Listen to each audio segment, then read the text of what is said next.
On va commencer. Donc, Benoît Rousseau est responsable d'Enlil.com, un des plus gros sites français dédiés à la bourse et au trading.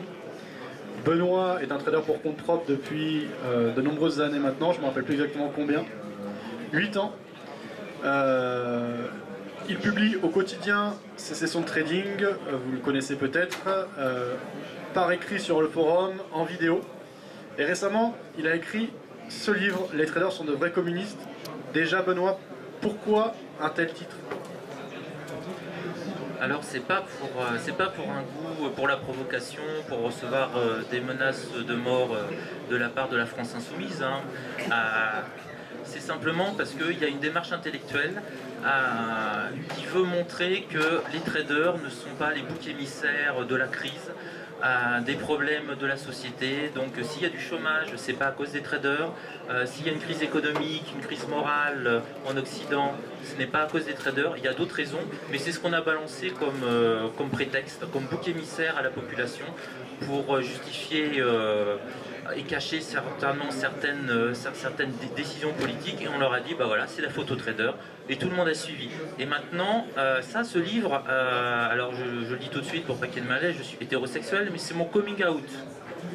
Ça veut dire, je suis trader en compte propre et je vous emmerde. Parce qu'on doit se cacher. C'est devenu honteux. J'ai des gens sur le forum qui se lancent dans le trading en compte propre. Parmi leurs questions, c'est comment tu fais pour le dire? Ils le cachent à leur propre... on en est là, hein. C'est vraiment de la caricature. Ils le cachent à leur propre famille, certains. Ils s'inventent, j'ai une petite société graphique, je fais des logos, et que ça justifie qu'ils restent 12 heures dans leur bureau devant leur ordinateur. Voilà. Et ce que je raconte dans ce livre, ça m'est vraiment arrivé. Donc c'est une rencontre que j'ai eue avec mes charmants voisins de Tours. Ils se reconnaîtront. Tout ce que je dis, il n'y a rien de romancé, c'est ça qui est pire. Hein. On me dit waouh, c'est super, tu as beaucoup d'imagination. Non, ça c'est ce que je me prends au quotidien quand je dis que je suis trader.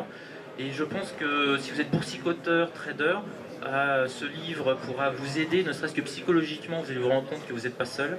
Ça vous donnera des arguments pour répondre à ça.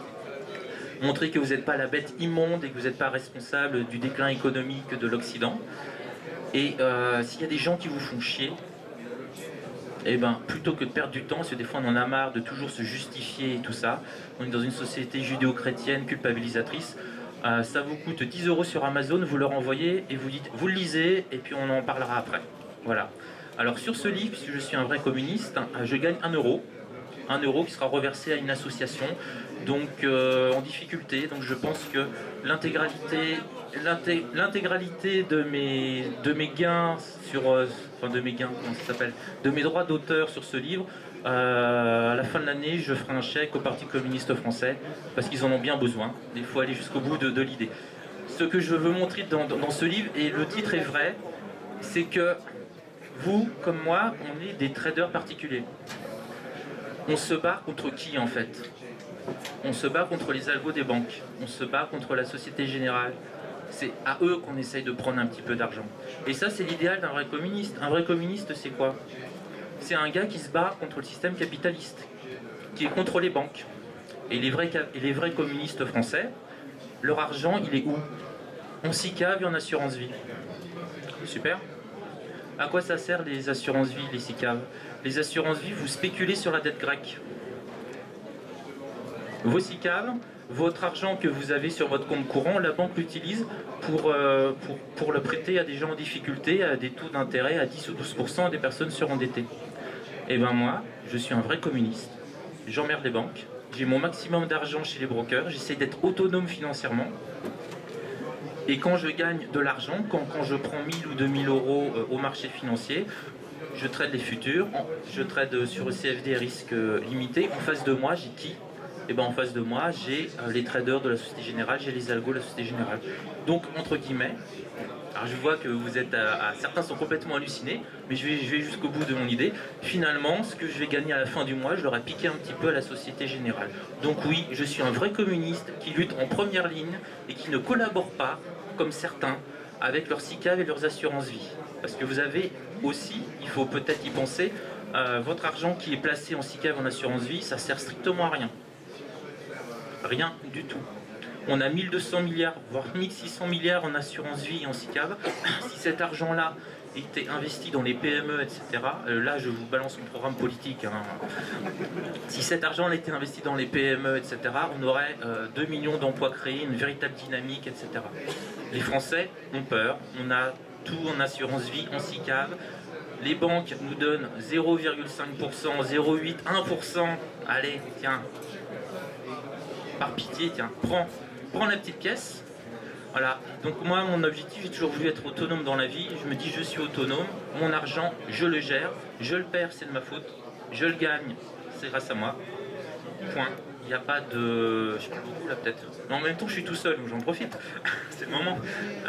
Donc voilà, donc c'est un petit livre. Honnêtement, si je vous demande...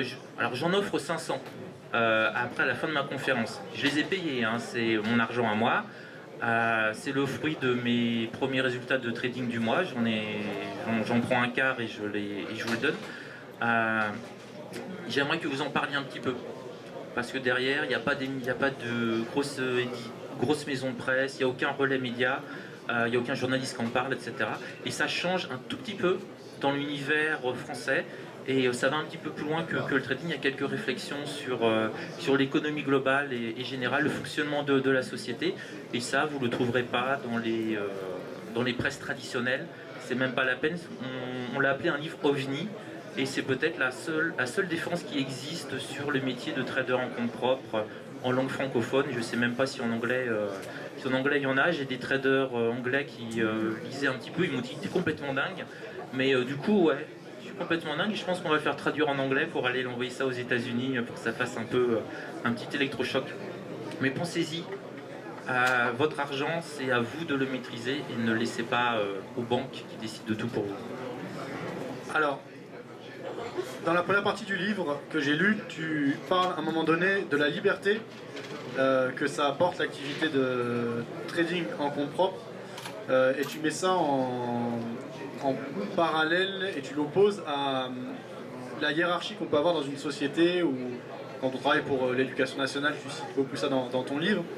Cependant, justement, est-ce que c'est pas cette liberté et donc en fait quelque part cette absence de discipline qui amène la majorité des traders particuliers à perdre de l'argent? Waouh, super question. Alors effectivement, ce que je mets en valeur dans ce livre, c'est qu'on vit dans une société qui est totalement déresponsabilisée. Moi j'ai été ouvrier agricole, j'ai travaillé pour le groupe Renault Elf Aquitaine à l'époque, j'ai été fonctionnaire pendant 10 ans dans l'éducation nationale, donc le processus de normalisation je connais pas mal, j'ai hélas contribué, et on est totalement déresponsabilisé. Parce que quand on travaille dans un grand groupe international comme Alpha Aquitaine ou Renault, bon, les résultats du groupe sont bons, ok. Moi j'étais au secteur informatique. On se met à vendre plus de Mégane ou plus de Saxo, j'étais pas pour grand chose, voilà. Et puis vous avez dû tous connaître ça, c'est ce qu'on appelle l'effet de groupe. C'est-à-dire que la responsabilité est diluée. Si on n'a pas réussi à signer le contrat avec les Japonais, bon, c'est la faute de Mireille qui l'a pas envoyé en temps et en heure, c'est la faute de X, Y, Z. Quand on est trader en compte propre, et c'est là où on voit quelqu'un qui est un vrai trader ou quelqu'un qui ne réussira jamais à être un vrai trader, la seule responsabilité, c'est nous qui l'avons à 100%. Si je gagne de l'argent sur les marchés, c'est moi. Si j'en perds, c'est moi. Je n'ai pas à chercher d'excuses. On vit dans une société où c'est l'excuse permanente. Quand on travaille pour une grosse société, si l'entreprise ne marche pas, chacun c'est tellement dilué et déresponsabilisé qu'on se sent même plus concerné. Là, je me sens totalement libre. C'est-à-dire que ce mois-ci, début du mois, j'ai bien cartonné en bourse. Bon, je vais pouvoir aller dans un restaurant étoilé. Bonjour à vous, messieurs. Je finis, je vous laisse parler. Je peux aller dans un restaurant étoilé et tout. Le mois prochain, je me plante, et j'irai au kebab. Mais c'est ma liberté, c'est moi qui choisis en fait, voilà, c'est moi qui choisis. Et ce qu'a dit, je m'excuse de tousser, mais j'avais quitté Paris pour la pollution, et 24 heures après, je me rappelle pourquoi j'ai quitté Paris. Et ce qu'a dit Fabien est très juste. Le prix de cette liberté, c'est une discipline énorme. énorme. Et c'est ce que j'ai découvert en étant trader en compte propre. C'est que pour réussir à être régulier, il faut une discipline mais absolue. Il faut être sergent-chef de carrière et ne rien se passer. Il faut se considérer comme un sportif de haut niveau. Tout doit être programmé, le mental, la psychologie est super importante et on a un expert de la psychologie, programmation même neuronale, enfin mentale. Et c'est vraiment... Vous êtes tous en train de crever à Paris dans la pollution, c'est pas possible. Comment vous faites? Vous avez des poumons mutants. Et donc c'est ça qui est extrêmement important et fort, c'est cette discipline. Et quand moi je suis rentré dans le trading il y a 8 ans en compte propre, je voyais ça comme un espace de liberté fou. Et en fait c'est l'espace le moins libre au monde, c'est parce que je dois être un adjudant-chef de carrière, je dois rien me passer. Et c'est le prix de cette discipline quasiment militaire qui permet d'avoir des résultats réguliers. Et avec ces résultats réguliers, effectivement, on a de l'argent. Et avec de l'argent, on gagne en liberté de choix. Voilà, c'est ça qui donne en fait la liberté. Mais cette liberté est au prix d'une rigueur absolue et très forte que je sous-estimais totalement quand je me suis lancé. Je pensais que c'était un espace beaucoup plus libre, mais il faut être vraiment intransigeant avec soi-même. Alors, on va ensuite passer aux autres livres. Mais dernière question, Benoît. Tu dis effectivement que le trader est directement responsable de ses gains et ses pertes, et c'est là l'impact. Par contre, est-ce que c'est important d'avoir des autres activités? Toi, par exemple, tu écris un livre, tu animes un site. Est-ce que ça permet d'avoir une stabilité, peut-être d'autres sources de revenus plus stables? Et est-ce que c'est important parce que ne dépendent que des revenus du trading qui sont par essence variables et on va faire des bons mois et des mauvais mois, c'est compliqué pour, en tant que particulier en tout cas, avancer. Alors pourquoi notamment j'avais lancé le blog en Lille en 2010? C'est simplement parce que j'étais devant mes écrans 10 heures, 12 heures par jour et je m'emmerdais. Et quand je m'ennuie, j'ai tendance à prendre un trade d'ennui. Et c'était ça qui me flinguait. C'est-à-dire qu'il ne se passe rien pendant 2 heures, 3 heures, et vous avez tendance à dire allez, je rentre sur le marché, c'est ce trade-là qui va vous flinguer. Donc avant de créer le blog en Lille, j'ai joué à des jeux vidéo pendant 2 ans. À 40 ans, j'ai joué à Counter-Strike, à World of Warcraft, pour ceux qui connaissent. J'ai monté mes personnages au level maximum. Je suis tapé toutes les séries américaines. Je suis absolument sur les séries américaines sorties en 2009. J'ai tout vu.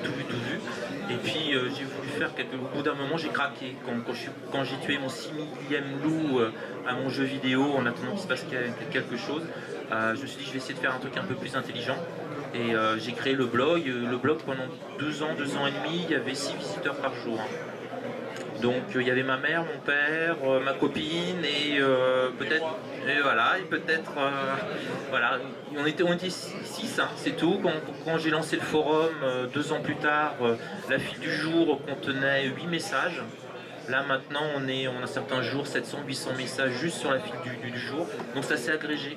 Et comme je suis cash, c'est-à-dire que je montre tout, je montre quand ça se passe bien et quand ça se passe mal, parce que maintenant là c'est le nouveau challenge que je me suis mis. Tous les matins je fais un point bourse et tous les soirs je fais le débriefing de ma journée en vous montrant mes trades.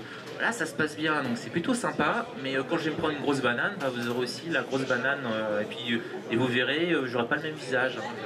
Je tirerai la gueule, mais voilà, c'est tout. Alors peut-être que ce sera une vidéo très courte en me disant bah voilà, je me suis pris 5000 €, ça devait arriver dans la gueule, point. J'ai pas envie de parler et elle durera 30 secondes la vidéo peut-être, mais ça m'oblige c'est cette discipline là, si vous voulez. Ça me rend, j'ai besoin de faire ces vidéos là pour me mettre la pression. Parce que très honnêtement, si le début du mois j'ai besoin à peu près de 3000 € pour vivre. Bon, vous voyez que je gagne beaucoup plus en ce moment, mais 3000 € ça me suffit, je suis content. Je suis dans un pays où je paye pas d'impôts, donc 3000 c'est bon. Ce qui représente 5000, 6000 en France, voilà. Et puis la vie est moins chère et tout ça, voilà, il n'y a pas de TVA, on se fait un super resto pour 12 €. Non, le seul truc c'est les filles, ça, je suis content à Paris, mais bon. Mais vous avez la pollution, quoi, il faut choisir. Je sais plus ce que je disais, c'est pas très important finalement. Non, mais si, il a parlé de filles, donc forcément je suis en train de penser à d'autres choses. Oui, à peu près je vois mon item, non? parlais de ta pression. La pression. Donc, quand en début du mois, je faisais un bon coup, j'ai gagné mes 4000 euros, de par ma nature, je ne vendais plus rien. Pendant tout le mois, j'étais plus vraiment sur les marchés. Et je me suis dit, il faut que je me mette une pression. Et j'ai trouvé cette pression-là en publiant tous les jours mes résultats. Et c'est un engagement moral que j'ai, qu'il soit bon ou mauvais. Et en fait, je rends des comptes aux internautes. Et ça me fait du bien. Et ça, par exemple, je me vois encore il y a 3 jours, je me dis, ah putain, pardon, voilà. Ce trade-là, je le tente très bien. Et je me dis, il est risqué. Et puis je me dis, si je me prends une banane, je vais pas faire le malin après ce soir en expliquant pourquoi j'ai pris ce trade-là. Donc du coup, vous mettez une pression, c'est comme Tarand un patron, et ça me permet d'être régulier, etc. C'est pour ça aussi que, ça va peut-être en faire marrer, je fais TV Finance le matin à 9h. Ça fait plusieurs années que je fais ça. On n'est pas payé pour faire TV Finance. Faut arriver tout. Parce que ça me forçait à me lever à 8h, à me laver et à me raser. Parce que la réalité du trading en compte propre, avant que je fasse TV Finance, c'était robe de chambre toute la journée et une douche tous les 48 heures. Voilà. Donc c'était un peu ça. Bon, du coup, je suis obligé de me lever, de me raser et d'être à peu près présentable, au moins jusqu'en haut, parce qu'il y a des fois je suis en pyjama pour le bas, j'ai pas eu le temps de mettre le pantalon, mais ça se voit pas normalement sur TV Finance, c'est toujours nickel. Donc voilà, c'était pour te répondre. Moi j'ai besoin d'une pression en plus, donc c'est essentiellement pour ça. Les revenus annexes, très honnêtement, le trading ça représente 98% de mes revenus à l'heure actuelle.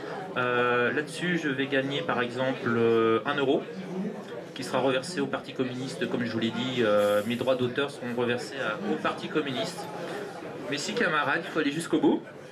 Voilà, c'est tout. Je vais laisser parler mes camarades, je suis très bavard.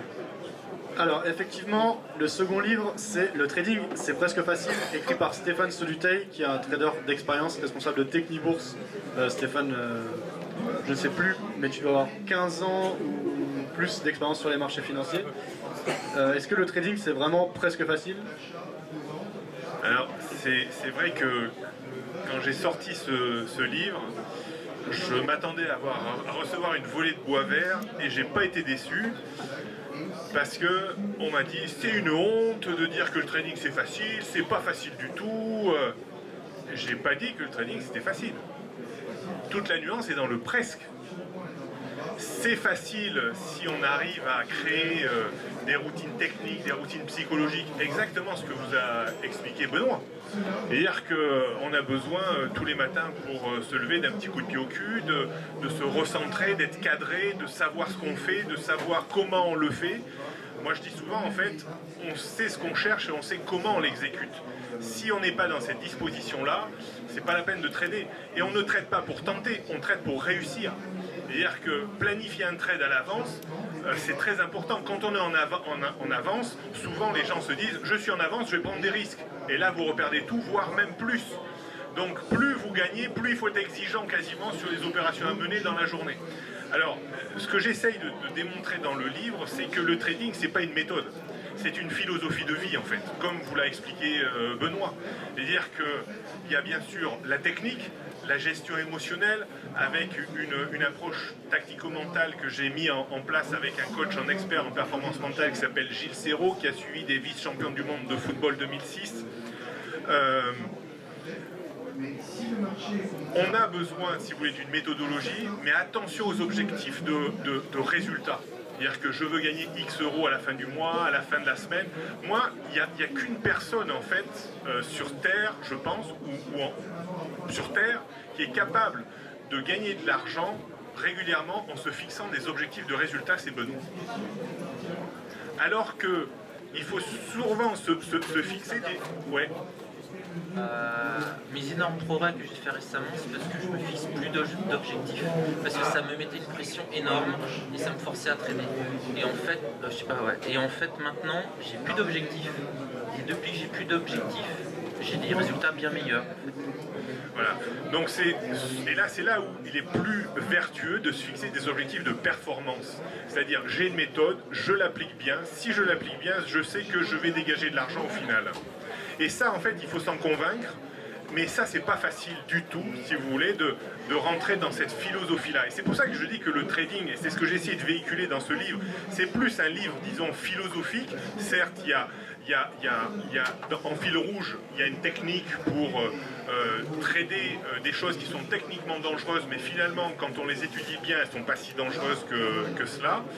Mais un trader, c'est quelqu'un d'à part, si vous voulez. Comme en football, le gardien de but, c'est quelqu'un d'à part dans une équipe, un trader, c'est quelqu'un d'à part dans le milieu de la finance. Si vous voulez, c'est une belle mécanique, il ne faut pas dérégler surtout. Et le plus difficile, c'est d'être constant. Et je comprends mieux, en fait, maintenant, en écoutant Benoît, pourquoi il dit j'ai besoin d'exposer mes résultats, parce que finalement, il se dit il faut que je sois carré, il faut que je sois sérieux, il ne faut pas que je digresse, parce que je vais montrer moins 5000 aux personnes qui me suivent. Et donc, finalement, il a réussi à trouver ces techniques pour se cadrer parfaitement et finalement devenir régulier. Vous devriez même exiger, vous qui le suiviez, un petit pourcentage sur les gains, parce qu'il vous le doit. Il va donner au Parti communiste. Vous avez 500 livres payés par ma page pour vous.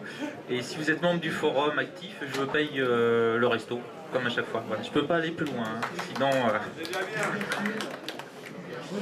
Merci Benoît pour la dédicace. Donc en fait, on voit bien qu'on fait un métier très similaire avec Benoît, mais exercé peut-être de façon un petit peu différente. Moi j'ai besoin d'anonymat en fait, si vous voulez. J'ai besoin d'anonymat pour réussir. Parce que si j'expose mes résultats, je vais me mettre une pression que je ne saurais pas bien gérer. Et c'est là où je suis très admiratif de ce qui se fait, parce que je serais incapable de le faire. Voilà. Alors moi je dis aussi pour vivre heureux, vivons cachés. Alors c'est vrai que ça n'a pas que des avantages, bien entendu, parce que ça met le doute, l'opprobre, est-ce qu'il trade vraiment, est-ce qu'il... voilà. Ce matin avant de venir, j'ai tradé, moi aussi je suis un passionné, j'ai besoin de trader, l'essentiel de mes revenus est sur le trading. Donc j'ai besoin de trader, ce matin j'ai fait ma petite opération, j'ai fait 200 €, je suis venu tranquille, mais j'ai fait mon opération parce que j'étais sûr de la réussir, si vous voulez. Alors je peux la perdre, je peux la perdre. Je suis prêt psychologiquement à la perdre. Mais je sais que dans les conditions où je suis intervenu, il y avait 8 chances sur 10 que je la gagne, si vous voulez. Mais quand je vais intervenir sur une situation en fin de journée, dire allez tiens, je veux faire peut-être une petite opération pour passer le chiffre rond, je dis si tu fais ça, tu vas perdre ce que tu as gagné. Alors j'ai un fauteuil à roulettes, je pousse mon fauteuil, je dis Stéphane, tu veux perdre ce que tu as gagné? Continue comme ça. Voilà. Donc en fait on voit qu'il y a un métier qui est simple, parce qu'on doit utiliser des choses simples, mais attention à cette simplicité. C'est pas la simplicité technique, c'est la simplicité à force de travail. Dire que comme un joueur de foot, quand vous voyez jouer l'équipe de France de football, vous dites putain le football c'est simple. Mais combien d'heures ils ont passé pour arriver à cette simplicité? Mais moi aussi je vous dis que le trading c'est simple. Mais finalement j'ai oublié le nombre d'heures que j'ai passé pour rendre finalement cette activité des plus simples à expliquer.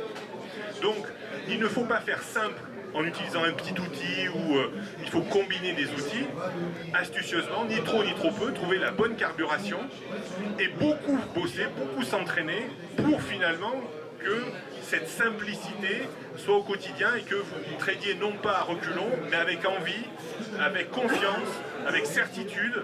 Mais attention, c'est pas parce que vous avez une certitude que vous allez gagner à 100%. Mais avoir une certitude, c'est dire, je fais comme ça aujourd'hui. Si je perds aujourd'hui, ça ne m'empêchera pas de faire la même chose demain, de la même manière. Et ça, c'est très important pour se construire, tant techniquement que mentalement. Très bien, on va passer au troisième livre qui est celui de Jérôme Mangin. Avant ça, on a une question du public. Je vous écoute. Non, moi j'avais une petite question pour ce monsieur qui est Stéphane. Alors je connais pas ton parcours, on n'a pas eu de petite présentation et j'aurais aimé savoir si tu es donc du coup trader aussi en compte propre. Merci. Comment tu gérais entre guillemets la solitude? Est-ce que comme Benoît tu as créé un forum où tu avais des groupes, etc. Parce que ça va être un petit peu mon problème aussi. Bon, je ne donnerai pas le métier que je faisais avant, mais c'est un problème dans ce genre de métier en tout cas. En fait, moi je me suis construit, ça fait 20 ans que je suis sur les marchés. Au début, j'étais une vraie pompe, hein, si vous voulez. Hein. Je perdais autant d'argent, je crois que j'ai eu le même parcours que Benoît. Hein. On est tous passés par là, de toute façon.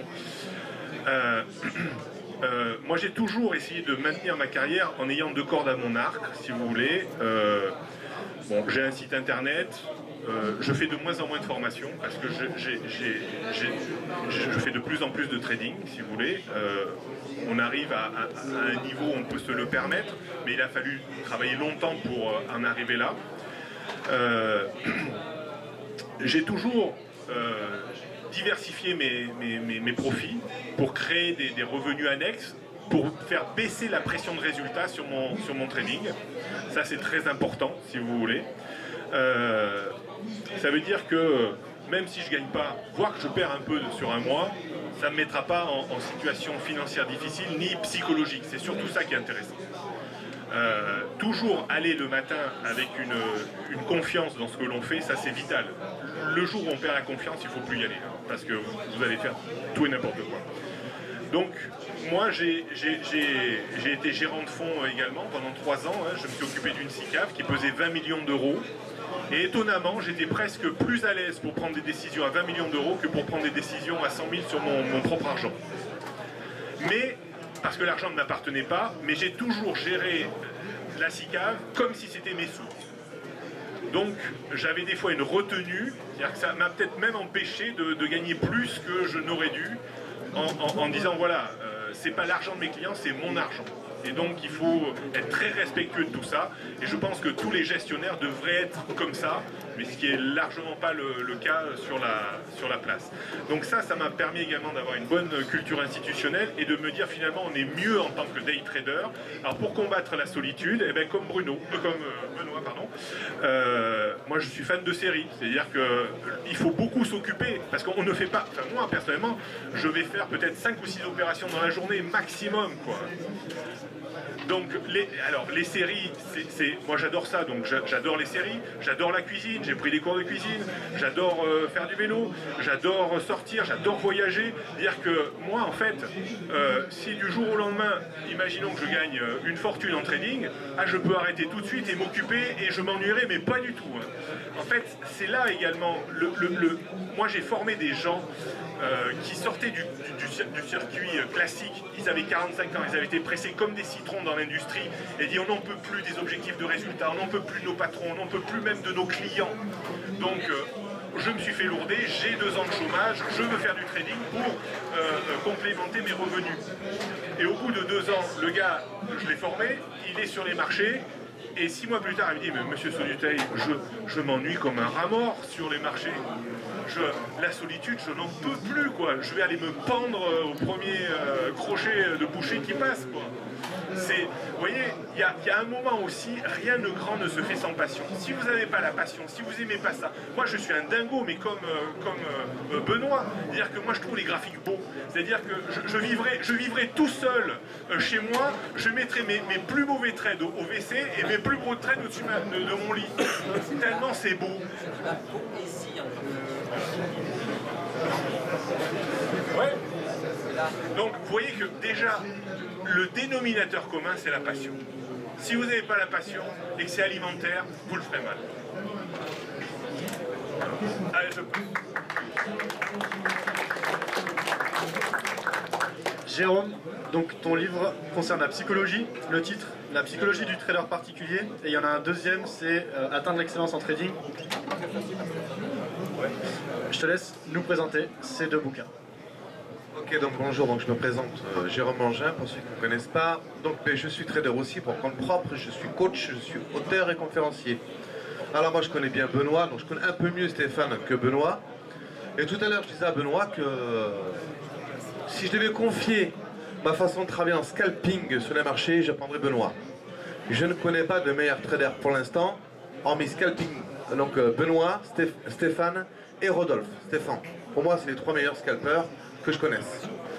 Moi je suis pas un scalper, je suis un swing trader et un day trader, donc ma moyenne de trade fait 180 points en moyenne, et puis je cherche à investir sur les marchés, et pas justement, alors vous parliez d'ennui, moi j'ai plusieurs activités, plusieurs casquettes, Et en fait, quand je prends mes trades, je les prends à 1h du matin. Alors 1h du matin, il y a une raison, c'est que c'est la clôture. En fait, et clac, on repasse donc sur le Forex, puisque c'est du H24. Donc j'ai d'autres activités qui me permettent de travailler librement. Ensuite, donc on parlait des performances, mais en fait, c'est pas la performance qui va faire le trader. Si vous voulez trader, c'est parce que d'une part, vous aimez faire ce que vous faites. Et ça, c'est clé. Il y a Bruno, qui est Monsieur Lescois, qui est donc associé avec moi sur l'indicateur ACXelium. On se disait tout à l'heure, je ne veux pas perdre ma vie à gagner ma vie. Ça n'a aucun sens. Donc le but, c'est quoi? C'est de vraiment faire ce que vous aimez faire. Et moi, j'axe sur la psychologie, parce que c'est clé, et le développement personnel. C'est-à-dire, Bruno, par exemple, sa thérapie, c'est de faire, ouais, ok, tous les jours, je dois mettre une pression. Mais si je devais avoir 1 heure avec Benoît, pardon, je lui dirais, mais qu'est-ce qui fait que tu cherches à avoir une pression? Parce que Benoît et Stéphane vont parler selon un cadre de référence, le passé. Et les croyances qu'ils ont, elles sont dues aussi à leur passé. Et c'est Churchill qui a dit, et je cite, « Plus vous irez loin dans votre passé, plus vous verrez loin dans votre futur ». Et ça, c'est clé en trading. Et donc pour ce qui est de Benoît, lui, il s'est imposé aujourd'hui ce rythme, faire une vidéo, se donner des objectifs, c'est son droit et c'est très bien. Et c'est ses résultats. Mais à un moment donné, quand on ira travailler au fond de lui, c'est régi par une croyance limitante. La question, c'est quelle croyance il a par rapport à ça. Qu'est-ce qui lui fait croire qu'il faut qu'il se mette une pression? C'est ça qui m'intéresse. Et Stéphane, donc, bon, a aussi sa façon d'être, qui a aussi ses croyances, son cadre de référence, mais ils ont du talent, moi je le reconnais, je l'ai dit, je suis tout à l'heure, Benoît, tu es un des meilleurs, vous êtes, avec Rodolphe, Stéphane, je les inclus, les 3 meilleurs scalpers. Mais vraiment, si je vais les conseiller, c'est vous 3, personne d'autre. Mais c'est comme ça que je fonctionne. Moi, le scalping, c'est pas du tout mon truc, c'est du swing, c'est intraday, des trading. J'ai mes étudiants, ils sont ravis, mais je forme sur les marchés avec du développement personnel. Parce que le trading, c'est un métier, ou c'est une passion, ou c'est tout ce que vous voulez, mais vous en êtes tout par rapport à ça. Parce que l'idée, c'est d'occuper vos pensées, vos croyances vont se transformer en pensées, les pensées vont renforcer vos croyances. Ok, vous voulez travailler, trader, pourquoi? Et ça, c'est une question qui est clé quand même. Je suis passionné, Stéphane, tu me connais, on est beaucoup, je suis un vrai passionné, mais j'adore les marchés financiers, j'adore les stratégies, j'adore les tactiques, mais je ne pars pas dans tous les sens. J'ai mes plans, j'ai mes tactiques que j'emploie tous les jours. Bon, c'est vrai que je ne fais pas autant de trades que vous, mais je pyramide mes gains, et puis je profite, et j'ai une certaine jouissance spirituelle à voir mes trades prendre, t'es d'accord? Voilà, donc moi ce que je veux dire surtout, c'est prenez soin de vous, d'accord? Le trading, ouais, ok, c'est une passion, c'est un métier, c'est tout ce que vous voulez. On dit tous la même chose finalement. En tant que professionnel, moi je suis en train de constater qu'on a tous le même discours. C'est quoi? C'est des plans de trading, c'est pas de money management, puisque moi je suis à 2% de drawdown par mois, ce qui veut dire 0 de perte par jour. C'est le bien-être, quoi, c'est se faire plaisir, et puis vous avez certainement des épouses ou des époux, des enfants, et il ne faut pas les oublier, quoi. Je veux dire, le trading, ça va tellement vous absorber à un moment donné, que si vous ne sortez pas de ce démon, vous allez perdre tout ce que vous avez, en fait, réussi à construire pour votre propre bien-être. Donc ne l'oubliez surtout pas. Voilà, c'est un petit point, et merci aussi à Fabien, à André, je remercie vraiment tout le monde. Moi, mes livres, je les aime, puisque je les ai faits avec amour, avec authenticité. Je suis quelqu'un de très authentique. Je ne cherche pas à faire des best-sellers là-dessus. J'en ferai certainement sur le développement personnel. Mais là, c'est vraiment pour enrichir le public. Je salue la gratuité du livre de Benoît. La mienne, vous l'avez aussi sur Internet pour la psychologie du trader particulier. Gratuit. L'autre, il y a 2 tomes. C'est des stratégies, c'est comment apprendre. Je reparlais tout à l'heure de l'indispensabilité. Si vous voulez apprendre, il y a une volonté d'apprendre et une volonté de changement. Si vous n'êtes pas décidé, si vous n'avez pas un désir ardent, vous allez ramer. Et entourez-vous de personnes qui sont passionnées, puisque ça marche. Voilà, quoi, c'était mon petit mot. Donc l'amour avant l'argent. Ok? Ça, c'est super, super important. Et puis, vous verrez que l'argent, c'est un résultat. Si vous vous concentrez, focalisez sur le processus, l'argent viendra d'elle-même. Il n'y a même pas besoin d'y penser. Les plus fortunés ne pensent pas à l'argent. Et d'ailleurs, ils n'en touchent même pas. Parce qu'on fait les choses à leur place.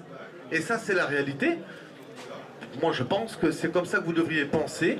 Et puis, dans ce cas-là, formez-vous, coachez-vous. Faites-vous coacher sur le plan mental, ce qui est très important. Sur le plan trading aussi, faites-vous accompagner. Parce que là, on parle de performance. Mais nous, on est professionnels. Mais nos étudiants, où est-ce qu'ils en sont? Parce que ce qui m'intéresse, moi, je sais trader. Je le sais aujourd'hui. mais ce que mes étudiants. Et le problème, c'est que 95% de perdants, ça veut dire ce que ça veut dire, un manque d'accompagnement, travailler tout seul, bah ok, ouais, je vais travailler, et ensuite, et bien à un moment donné, le vendredi, comme disait Bruno, le mauvais trade qui va mal, boum, voilà, on perd la semaine, c'est un peu bête. Faites-vous accompagner, comme on l'a fait avec nos parents, pour apprendre à marcher, pour apprendre à faire du vélo, etc. Oui. Juste pour préciser que je m'appelle pas Bruno, mais Bertrand. Bertrand Benoît, pardon, excusez-moi, à chaque fois, je m'excuse. Ah bon, il est italien, donc faire attention. En tout cas, je vous remercie pour votre écoute, et puis écoutez, vous serez toujours les bienvenus. Prenez note vraiment de ces conseils. Le chemin, pensez à votre chemin. Ok, le trading, c'est une belle chose, c'est magnifique, mais votre bien-être passera avant toute chose. Voilà, je te rends la parole, et je vous remercie, messieurs, pour tout ça.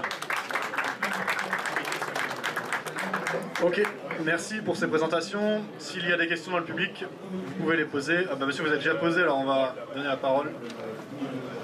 Bonjour, je voulais demander à Benoît pour, comment il gère s'il a des jours de perte, 2-3 jours de perte, comment psychologiquement il assume et comment il repart de bon ton, on va dire. Voilà. Alors, je vais rejoindre ce qu'a dit Jérôme. Je dis souvent 90% des résultats en trading, c'est la psychologie.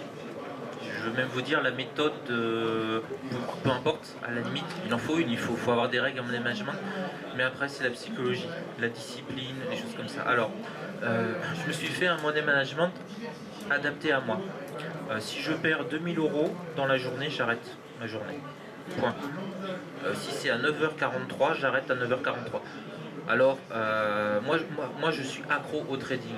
Je le revendique, c'est pas une fierté, mais je le dis souvent, je gagne 100 millions d'euros à Euromillions. Le lendemain matin, je me lève, même pour trader à 1 € le point sur le DAX, je le ferai. Je ne traite pas pour l'argent, ça me fait vivre. Ce que dit Jérôme est intéressant parce qu'il est, je pense, plus équilibré que moi. Il prend en considération l'aspect bonheur personnel. Moi, je reconnais tout à fait que mon seul bonheur, c'est trader. Donc, quand je vous dis que à 2000 € de perte, j'arrête, c'est une journée extrêmement difficile. Je quitte mon appartement. Je marche. S'il flotte dehors, je vais dehors sous la pluie. Mais il faut vraiment que j'évacue parce que je vais vouloir revenir et, entre guillemets, récupérer. Il y a une idée de vengeance, de choses comme ça. Si jamais je fais 3 jours d'affilée de perte, je fais un break, une semaine. C'est qu'il y a quelque chose qui ne va pas. C'est pas normal. C'est que je comprends plus les marchés, c'est que je suis plus en phase avec les marchés, c'est que je suis déréglé entre guillemets. Il y a une chose qui est importante, c'est quand je réussis à accumuler des journées positives. Là, je rencontre plein de gens au salon du trading, de l'analyse technique, et ils me parlent de leur méthode à eux.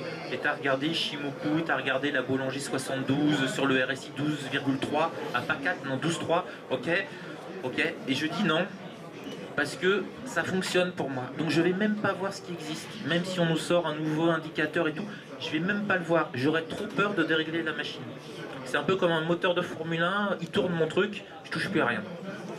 Et donc ma protection, c'est par rapport à mon capital, moins 2000, j'arrête la journée, 3 journées d'affilée, donc moins 6000, je fais un break. En théorie c'est une semaine, bon généralement ça peut plutôt être 48 heures, 72 heures. C'est peut-être, et j'essaye d'analyser pourquoi. Et c'est rarement des raisons techniques, c'est même jamais ça. C'est que je suis fatigué, c'est que ma façon de vivre est un peu, je suis totalement hyperactif, donc je dors en moyenne 4 ou 5 heures par nuit, ça me paraît trop long, et je me lève à 5 heures du matin, j'ai envie de faire plein de choses. Donc il y a des moments, je dois me reposer, je dors pendant 2 jours, quoi. C'est quasiment ça. Mais le money management, c'est quelque chose qui est implacable. C'est ce qui vous protège de la chute. Moi j'ai connu, je vais faire une vidéo d'ailleurs parce que là en ce moment je gagne pas mal d'argent, donc je vais mettre une claque aux gens qui disent ils gagnent. Je vais aussi vous expliquer il y a 10 ans ma plus grosse chute et jusqu'où ça a été en termes psychologiques. Je me suis complètement effondré et tout, et ça c'est important de le montrer. On est toujours sur une crête, hein. Là je suis au salon de l'analyse technique, tout va bien, ça marche super bien pour moi, tant mieux. Je croise les doigts, ça tient qu'à moi. Peut-être que dans 5 ans, je serai à l'espace Champéret et puis je demanderai une pièce parce que ça ira pas du tout. Non mais je veux dire, avec plaisir, merci, un café. Oui, je t'en prie. En fait, je vais rebondir sur une chose hyper intéressante qu'a dit Benoît. Donc, il a dit, oui, donc je vais chercher à savoir pourquoi. Alors moi, j'ai une question à te poser, Benoît, si tu permets. Si on essayait de changer la formulation. Par exemple, je t'explique. Si tu tapes sur Google « Pourquoi j'ai mal au bras ?», il va te donner le « Pourquoi tu as mal au bras ». Mais si tu tapes « Comment je ne pourrais plus avoir mal au bras ?» Et si tu tapais au lieu de « Pourquoi ?», tu disais « Comment je vais faire en sorte de ne plus ?» Ça serait pas plus aidant pour toi? Parce que le « Pourquoi » va valider ta croyance. Que si tu dis le « Comment », il va te chercher la solution. Et qu'est-ce que vous voulez que je réponde à ça là? Je me fais massacrer intellectuellement. Oui, bien sûr. Oui, c'est lumineux. C'est pour ça que je t'écoutais. Comment vous dire? Quand vous êtes trader, je considère, pour moi, effectivement, l'argent. Alors c'est facile.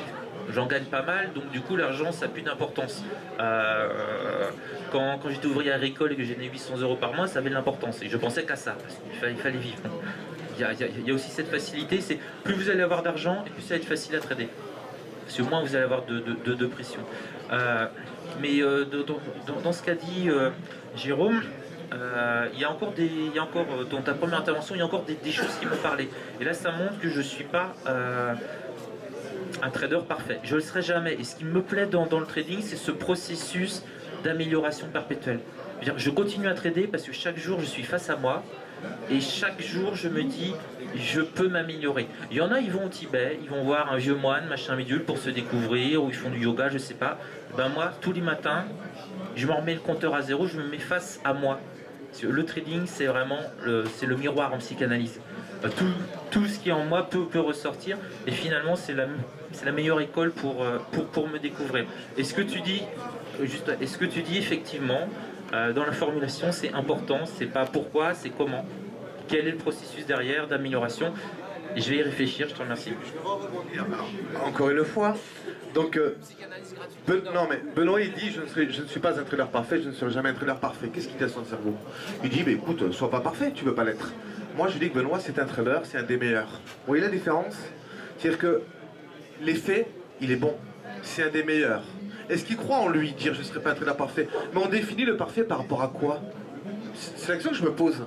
Mais écoute, t'es épanoui, t'es serein, t'aimes ce que tu fais, et ben moi, je vois en toi un trader parfait. On est en pleine séance de psychanalyse, j'adore.